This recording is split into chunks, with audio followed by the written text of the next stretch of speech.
Hello students, good morning. ચાલો આપણે આજે જોઈશું પરિવર્તન સામેના વિઘ્નો. આપણે જોતા હતા ને પરિવર્તન, બરાબર છે કે આપણે કોઈ બી પરિસ્થિતિની સાથે કેવી રીતે અનુકૂલન સાધી શકીએ ને એકચ્યુઅલી પરિવર્તન જે છે એ સંસારનો નિયમ છે. મેં તમને કીધેલું નેચરલ વસ્તુ છે, બરાબર, કુદરતી વસ્તુ છે ને આપણે ગમે તે થઈ જાય આપણે કરવું જ પડે, બરાબર. અને મેં એવું કીધેલું કે જે વસ્તુ, વ્યક્તિ, પ્રાણી, પક્ષી જે છે એની સાથે અનુકૂલન નહીં સાધી શકે એનો નાશ થાય છે, બરાબર છે. જો તમને એનું એક એક્ઝામ્પલ આપું. કૂતરાના બચ્ચા હોય ને, બરાબર છે, એવી એકે સાથે 10-12 જન્મે છે. તો એમાંથી જે આજુબાજુનું જે એટમોસ્ફિયર છે ને એની સાથે જે અનુકૂલન સાધી લઈને, બરાબર છે, એ જીવી જાય છે. તો એ 10 કૂતરાના બચ્ચામાંથી છે ને કોઈ બી 1 કે 2 છે ને એ જીવતું રહે છે, બાકી બધા શું થાય છે, મરી જાય છે. એટલે એ લોકો અનુકૂલન નથી સાધી શકતા, બરાબર છે. તો એવી રીતે બહુ બધી વસ્તુ છે કે જે વાતાવરણની સાથે, આજુબાજુના એટમોસ્ફિયરની સાથે, પર્યાવરણની સાથે જે અનુકૂલન નહીં સાધી શકે એનો નાશ થાય છે. ઝાડવામાં પણ એવું થાય છે, પક્ષીમાં બી થાય છે, બરાબર છે. આપણે પણ જે પરિસ્થિતિ છે એની અંદર અનુકૂલન નહીં સાધીએ તો આપણે પણ ડિપ્રેશનમાં આવી જઈએ, સ્ટ્રેસ ફીલ કરીએ, બરાબર છે. કેટલાક લોકો જે માનસિક સંતુલન છે એ ગુમાવી દે, ગાંડા થઈ જાય, બરાબર. એવી બધી પરિસ્થિતિ પણ ઊભી થાય છે. ઓકે, તો સ્ટ્રેસ અને ડિપ્રેશનની જે વસ્તુ છે ને, બરાબર, એના લીધે છે કે જે વસ્તુ છે ને એને આપણે એક્સેપ્ટ નથી કરતા. આપણે એની અંદર એવું વિચારીએ છીએ કે આ વસ્તુ આવી હોવી જોઈએ, આવી હોવી જોઈએ. ના, એવું નહીં વિચારો. જે છે એને સ્વીકારી લો, બરાબર છે. એને ચેન્જ કરવું એ પછી અલગ વસ્તુ છે કે જ્યારે જરૂર પડતી હોય ત્યારે એને આપણે ચેન્જ કરવું. પણ જ્યારે પરિવર્તન સારું હોય, એની અંદર આપણે ડેવલપમેન્ટ કરી શકતા હોય, તો પછી એવી રીતે આપણે ત્યારે બિહેવ કરવો જોઈએ, બરાબર છે.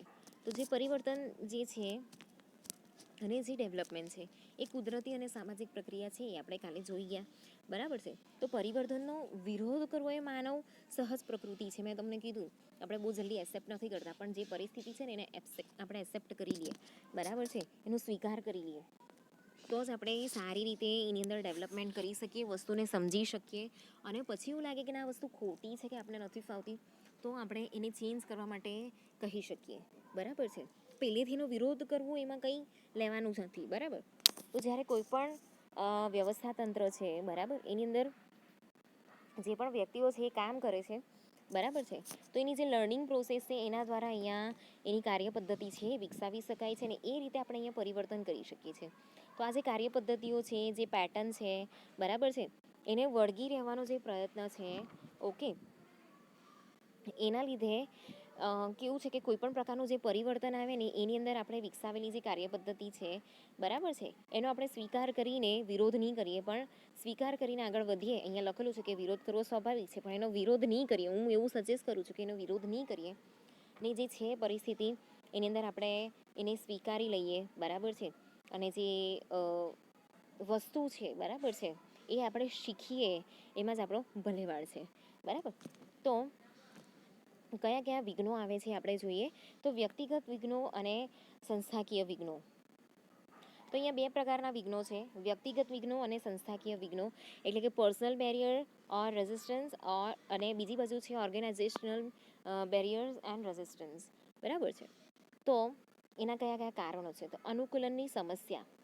અનુકૂલન વિશે મેં તમને છેલ્લા 2 લેક્ચરથી સમજાવું છું, બરાબર, કે અનુકૂલન એટલે શું. તો દરેક કર્મચારી, વ્યવસ્થાતંત્ર કર્મચારીઓને કાર્ય પદ્ધતિઓ અંગે એક પ્રકારનું સંતુલન વિકસાવે છે, એટલે કે ઇક્વિલિબ્રિયમ, બરાબર.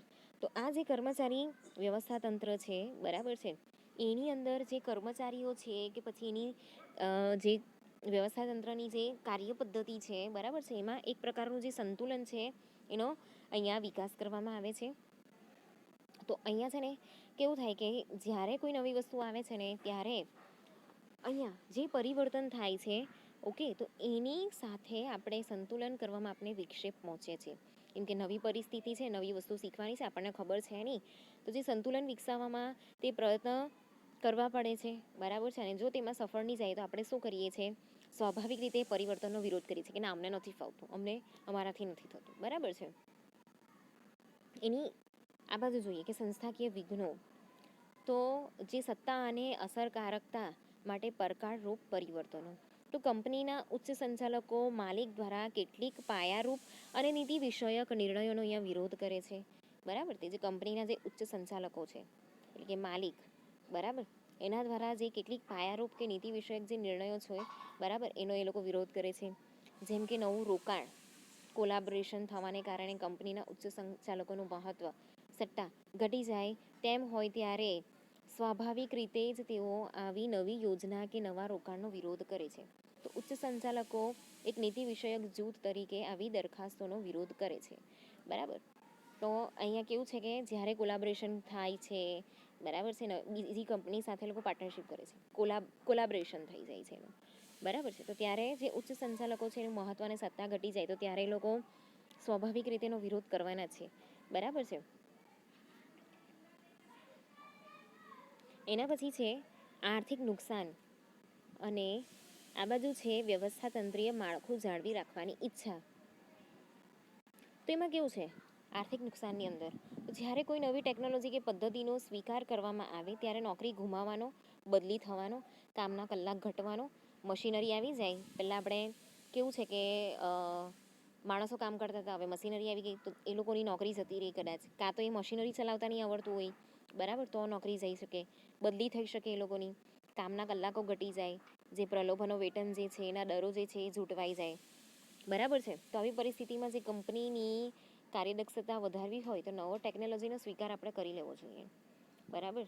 તો કેવું છે જો આપણે સ્વીકાર નહીં કરીએ તો ત્યારે આપણે વિરોધ કરીએ જ છીએ, બરાબર. તો રોજગારી બજારમાં આ ઘટના દરેક દેશમાં માલુમ પડી છે, બધી જ જગ્યા પર આ વસ્તુ ચાલે છે, ઇકોનોમિક લોસીસ, બરાબર. તો એના પછી છે કે વ્યવસ્થાતંત્રીય માળખું જાળવી રાખવાની ઈચ્છા, બરાબર.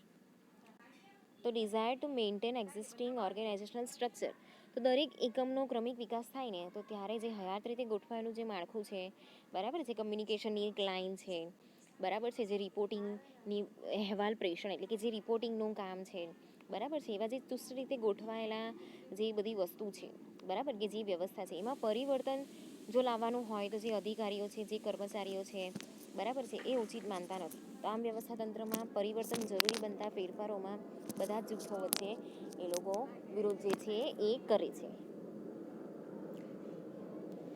એના પછી છે કે વર્તમાન કૌશલનું બિન પ્રચલિતપણું, તો ઓબ્સોલન્સ ઓફ એક્ઝિસ્ટિંગ સ્કિલ્સ, કે સાધનોની મર્યાદાઓને કારણે થતો વિરોધ, resistance due to resource constraints, બરાબર. તો એમાં શું છે કે વર્તમાન કૌશલનું બિન પ્રચલિતપણું એટલે શું, તો સમજ વક્ર એટલે કે લર્નિંગ ચેન્જ દ્વારા વર્તમાન કાર્ય અસરકારક રીતે કરવા માટેનું જે કૌશલ્ય કર્મચારીએ વિકસાવ્યું છે તે બદલાયેલી પરિવર્તનની પરિસ્થિતિમાં બિન ઉપયોગી અને બિન પ્રચલિત જે છે એ બની જાય છે, બરાબર છે. એટલે આપણી લર્નિંગ ચેન્જ દ્વારા આપણે જે પણ વર્તમાન કામ છે, બરાબર છે, એની અંદર જે આપણે કામ કરવાનું છે તો જે કૌશલ્ય કર્મચારીએ જે વિકસાવેલું છે હાલની પરિસ્થિતિમાં, અને એ જો બદલાઈ જાય તો પરિવર્તનની પરિસ્થિતિ છે એની અંદર એ જે વર્તમાન પરિસ્થિતિ છે કે જે એનું નોલેજ છે, બરાબર છે, એ કેવું થઈ જાય છે કે જૂનું થઈ જાય છે, બિનઉપયોગી થઈ જાય છે, બિન પ્રચલિત થઈ જાય છે. તો આવા નવા પર્યાવરણમાં તેને નવેસરથી નવી કાર્ય પદ્ધતિઓ વિકસાવવી જરૂરી બને છે. તો આવી પરિસ્થિતિમાં પરિવર્તન સામે કર્મચારીનું વલણ જે છે એ હંમેશા વિરોધ કરવા તરફનું રહે છે, બરાબર છે. તો સાધનોની જે મર્યાદાઓ છે એના કારણે જે વિરોધ થાય છે એમાં શું થાય છે, તો દરેક એકમ વખતો વખત સાધનોની જે મર્યાદા છે એનો સામનો કરે છે, બરાબર છે. ગમે તે કરો સાધનો તો આપણને ઓછા જ પડે.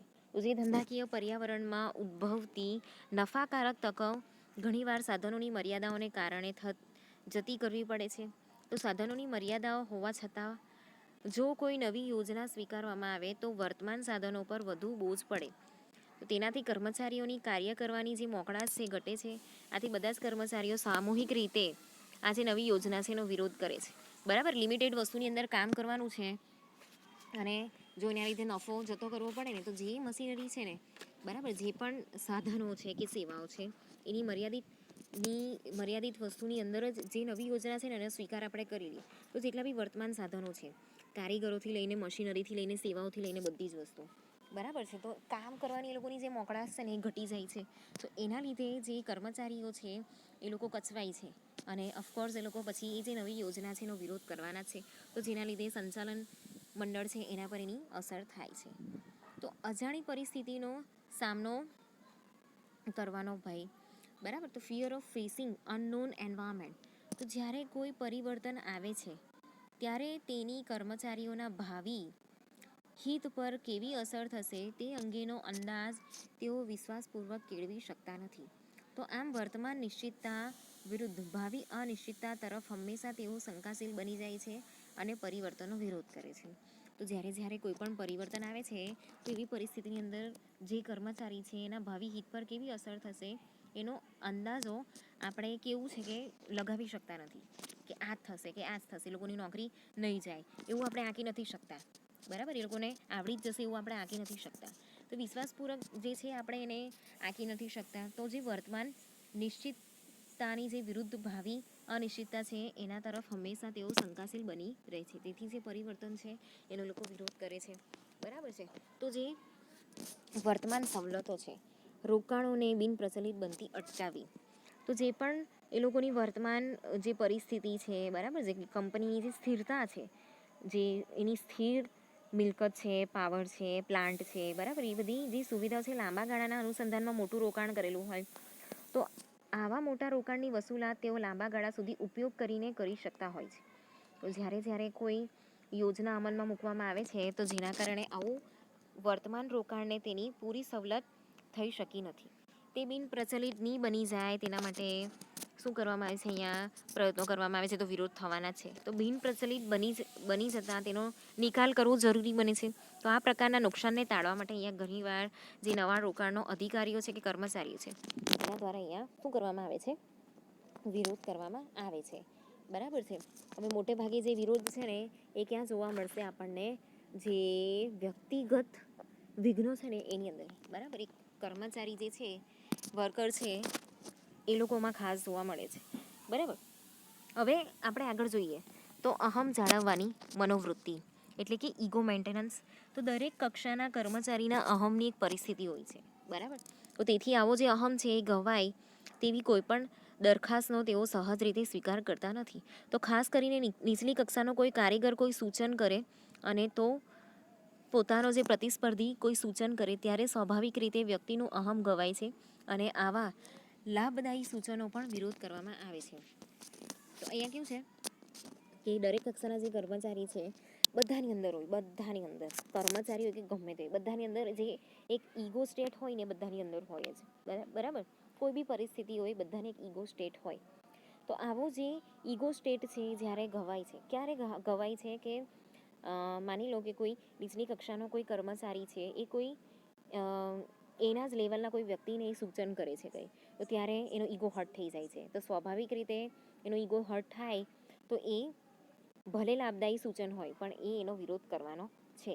બરાબર છે. તો અહીંયા કેવું છે કે સમજ શક્તિની જરૂર છે. બરાબર છે.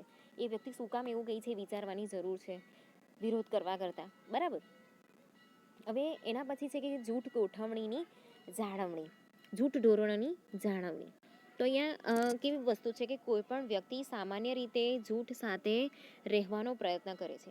પોતે જે જૂઠનો સભ્ય તેના મૂલ્યો, ફિલસોફી અને જૂઠે સ્વીકારેલા ધોરણોને વળગી રહેવાની તેની મનોવૃત્તિ ધરાવે છે. હવે કોઈ પણ વ્યક્તિ હોય, બરાબર, આપણે બી હોઈએ તો આપણે જે જૂઠમાં કામ કરીએ છીએ એની સાથે આપણે તાલમેલ રાખવાનો પ્રયત્ન કરીએ છીએ. બરાબર. તો એ જે જૂઠનો જે સભ્ય છે તેના જે મૂલ્યો છે, એના જે એથિક્સ છે, બરાબર, એની જે વેલ્યુઝ છે, મૂલ્યો એટલે વેલ્યુઝ, એની જે ફિલોસોફી છે એ, પછી જૂઠે સ્વીકારેલા જે ધોરણો છે, બરાબર છે, એટલે કે એથિક્સ, બરાબર, એ બધી વસ્તુ એને પહેલેથી સ્વીકારેલી હોય છે અને એને જ વળગી રહેવાનું એ મનોવલણ ધરાવે છે. એ અંદર ટેવાઈ ગયેલો છે એવી રીતે કામ કરવાનું. તો આવી પરિસ્થિતિમાં જે પોતાનું જૂઠ છે એના દ્વારા કોઈ ઘટનાનો વિરોધ થતો હોય તો ઓફકોર્સ એ પણ શું કરવાનો છે, એ જે જૂઠના ધોરણો છે, બરાબર છે, કે વ્યક્તિગત ખ્યાલ છે, બરાબર છે, એમાં જો એનો વિરોધ થતો હોય, બરાબર છે, તો એનો એ ભોગ બની શકે છે. જૂઠના વલણને ટેકો આપવાનો પસંદ કરે છે. એ જો એકલો વિરોધ કરવાનો થાય, બરાબર છે, કે પછી એ વિરોધ નહીં કરે તો જે જૂઠના વ્યક્તિ છે એને એવું લાગે કે જો આ અહીંયા અમને સપોર્ટ કરતો નથી. પછી એના પછી છે કે સામાજિક વિક્ષેપો, બરાબર, એટલે કે સોશિયલ ડિસ્ટર્બન્સ. તો જ્યારે પરિવર્તનો આવે છે ત્યારે કર્મચારીઓનું જે કામ છે, બરાબર, વિભાગ કે કાર્યસ્થળ બદલવાના સંજોગો ઊભા થાય છે. ઓકે, તો આવા ફેરફારોને કારણે કર્મચારીઓને વૈદિક સંબંધો કે સામાજિક સંબંધો બંધાયેલા હોય છે. તો તેમાં કોઈ પ્રકારનો વિક્ષેપ પડે તો તેઓ એ પસંદ કરતા નથી. માની લો કે તમારી બદલી કોઈ બીજા ખાતામાં થાય છે. હવે આપણે જે ખાતામાં કામ કરીએ છીએ ત્યાં બધાની સાથે આપણે એકદમ ફ્રેન્ડની જેમ રહીએ છીએ, બરાબર, બધા આપણે ફ્રેન્ડ જ હોય, એક ફેમિલી જેવું એટમોસ્ફિયર હોય ને તમે ચેન્જ કરવાનું કહેવામાં આવે તો આપણને નહીં ગમે, બરાબર. તો આ જે સામાજિક સંબંધો નીથી આપણે બંધાયેલા હોઈએ છીએ અહીંયા, તો એના લીધે જ્યારે કેવું છે કે તમને જગ્યા ચેન્જ કરવાનું કહેવામાં આવે તો તમે પસંદ કરતા નથી. તો આ રીતના જે સામાજિક વિક્ષેપો જે છે એનો આપણે વિરોધ કરીએ છીએ, બરાબર. તો આમ જે પરિવર્તન છે, બરાબર, આ જે ક્વેશ્ચન છે ને એ બહુ ઇમ્પોર્ટન્ટ છે અને એનો છે ને આપણે તમારા જીવનમાં બી બહુ કામ લાગે એવો છે, બહુ બધી વાર પૂછાઈ બી ગયો છે, એટલે ધ્યાન રાખજો, બરાબર. જો એક્ઝામ થશે તો આ પૂછાશે. ઓકે, તો આ જે વસ્તુ જે છે, બરાબર, એની અંદર કેટલીક પરિસ્થિતિ જે છે એ પ્લાન્ટને લગતી બી છે ને કેટલીક જે છે લાગણીશીલ બી છે, વ્યક્તિગત બી છે, બરાબર છે. કેટલીક કેવી છે કે ઇલોજિકલ બી છે, એમાં આપણી જે વિચારસરણી છે, આપણા પરસેપ્શન છે એને આપણે ધ્યાનમાં રાખીએ છીએ, બરાબર. તો એવી બહુ બધી વસ્તુ જે છે અહીંયા મેટર કરે છે.